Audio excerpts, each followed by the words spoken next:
Inilabas na ng International Criminal Court o ICC ang sinasabing charge sheet na sinasabing crime against humanity at kasama rito sina Senador Bongo at ang kasalukuyan nagtatago na si Senador Bato de la Rosa kasamang ilang chief PNP sa 6 na taon na panunungkulan ni Digong Duterte sa sinasabing kanyang Operation Tokhang.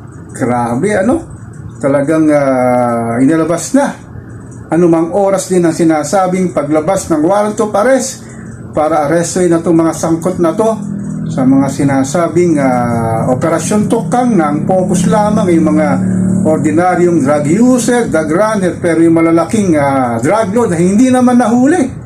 Grabe talaga ito sa panahon ni Digong Duterte, halos 8,000 sibilyan na namatay at nadamay sa sinasabing collateral damage na sinasabing paghuhuli at para mahinto raw ang droga dito sa ating mahal na inang bayan.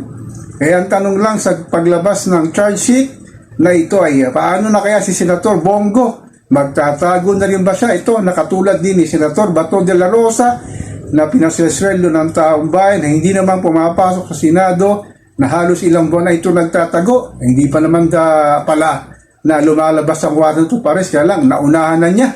Grabe ito si Bato de la Rosa. At ngayon naman, ang kanyang kaalyado na Senator Bongo na matagal nang assistant ni Tatay Digong Duterte sa kanyang mga sinasabing kapanaunan pa na pagiging mayor sa Davao City. Talagang assistant na ito si Bongo at ngayon nga lumutang ang kanyang pangalan sa sinasabing kasama sa inilabas ng International Criminal Court para hulihin sa sinasabing crime against humanity na sana naman talaga magkaroon ng hustisya ang pamilya na ng mga namatay na hindi naman damay sa sinasabing paggamit ng droga, kundi lang talaga nagkaroon ng collateral damage sa sinasabing nasa isang lugar sila pero hindi naman ito mga gumagamit ng droga, hindi ito nagtutula.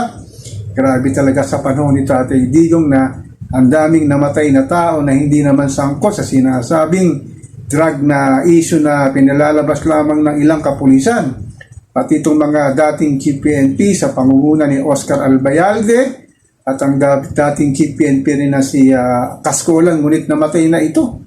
Ang sinasabing isa rin sa mga kasangkot dito ang dating sinasabing general na nanilbihan din sa Davao City si General Vincent Dano ay kasama nga sa sinasabing huhulihin at i-issue ng warrant of arrest.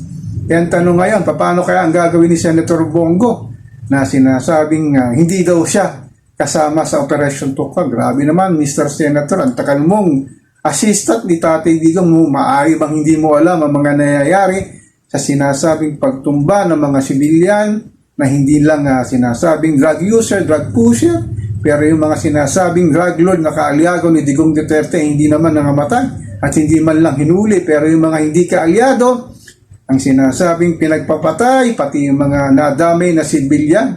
Nakakalungkot lang sa sinasabing drug war ni Digong Duterte. Hanggang ngayon talaga namamayag pa ang droga dito sa ating kasalukuyang administrasyon na sinasabing bahagi na ng buhay ng mamamayang Pilipino sa loob ng bansa, sa labas ng bansa rin.